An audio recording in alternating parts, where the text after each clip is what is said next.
Okay, so Sha Samuels, thank you for answering questions for VoxCatch. Thanks for having me. My first question is, it's your second title reign, and you've been the inaugural champion back in 2012. Yeah. What's the difference between your first and your second title reigns, and what will you do differently in your second reign now? Well, first of all, like RevPro has grown so much. It's probably the biggest independent company in the world. Compared to when I first won the championship, RevPro is very regional, based mainly in Kent, which is a place in England, and the shows were less frequent. So I'm noticing now the workload is a lot more. There's a lot more pressure of being champion. The matches are week in, week out. It's not once a month like it was back in the day.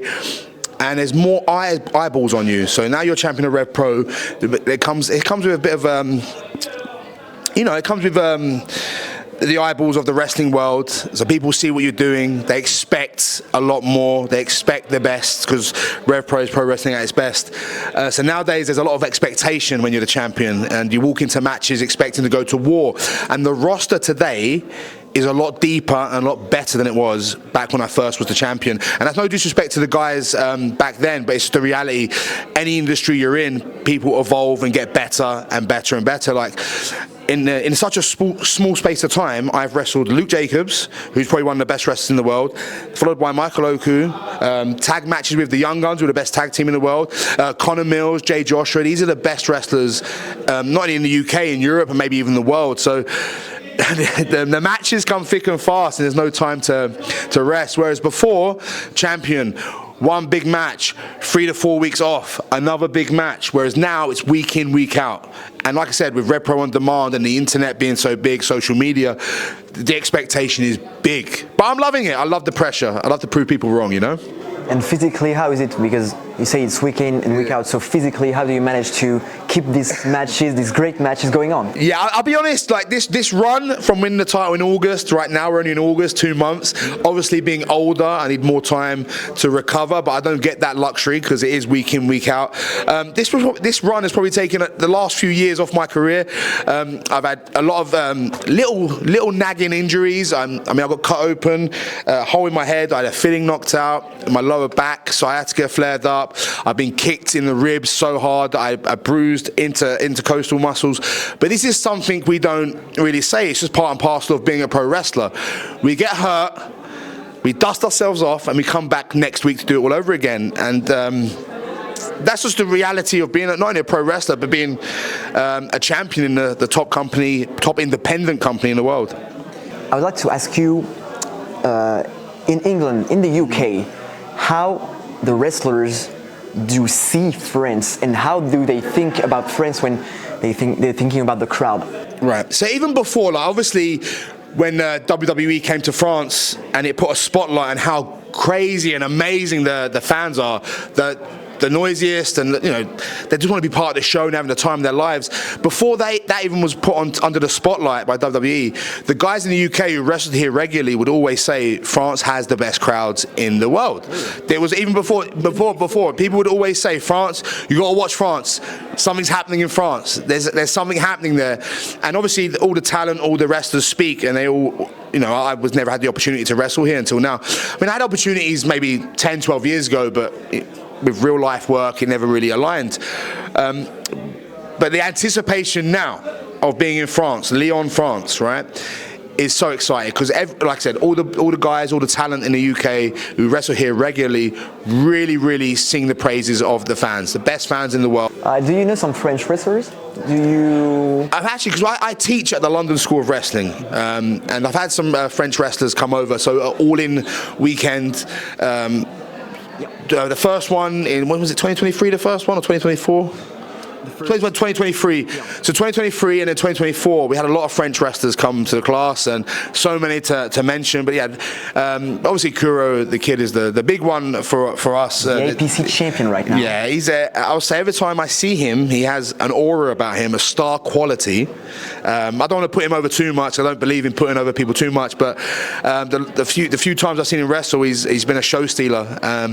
And he has a charisma and a natural ability to entertain the crowd and have the crowd in the palm of his hand. And that is a skill, because we can all train to be better in the ring, but if you can command the control of the crowd here, you are a special talent. So that's the highest praise I can give to someone, but he's obviously leading the way.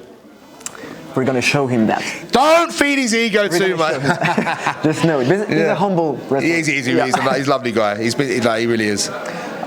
You've been in NXT UK in 2021, 2022. What did it bring to you as a performer, as a wrestler?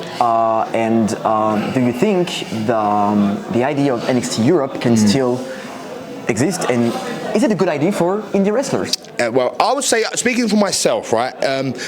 I have been wrestling for a long time and I never really got my chance, and at 35 they signed me, and then it's the first time I was put under the spotlight for some of the biggest names in our industry, so that really helped put me in front of them, guys like Shawn Michaels, Triple H, Matt Bloom, who wrestles as A-Train, so they got to see me, and they got to see my talent, and it really was a learning curve for me. I got to learn under them and take advice from them. So much so, I feel like I impressed, because, like you're saying about NXT Europe, when it was in motion, they obviously was training me, Rampage, and James Mason to obviously be coaches and producers for NXT Europe. Unfortunately, it never happened, it never aligned. But I do think it could work, in the sense that there's enough talent to make it work. Do I think it's good for the indie scene? If we're talking primarily about the independent scene, it's not going to be good, because it will take all the talent when it's just taken off. It's very tough, right? Because how do you look at it? Well, we're in this industry to make the most money we can. We've got a small window to make money. So guys to get signed is a good thing for them. Short term, they can make some money, but maybe long term, it's not good for the independent scene. It's really tough, but I think there's a lot of talent around Europe that you could probably sign 30, 40 guys, but you've still got plenty of talent that the indie scene would be okay. And when you were in NXT UK, did it bring something special to your wrestling game? Like learning TV, learn how to work TV. So obviously in independent wrestling, you primarily just wrestle. You do your 15, 20-minute match, 10-minute match, whatever it is, and you're done. Whereas NXT UK, you had to do your match, but they're very strict with peeling back the curtain, timings and stuff. And also, you're learning to talk in front of the camera, position yourself in front of the camera. When you're wrestling, you have to be, not obviously during the pandemic, there was no people. When they started having people back, you had to worry about the cameras more so than the people in the audience. So it's a different, like, people always, I see people online, right? I'm not saying anyone specific, I see wrestlers online, they go, I'm a TV wrestler, because they got some muscles.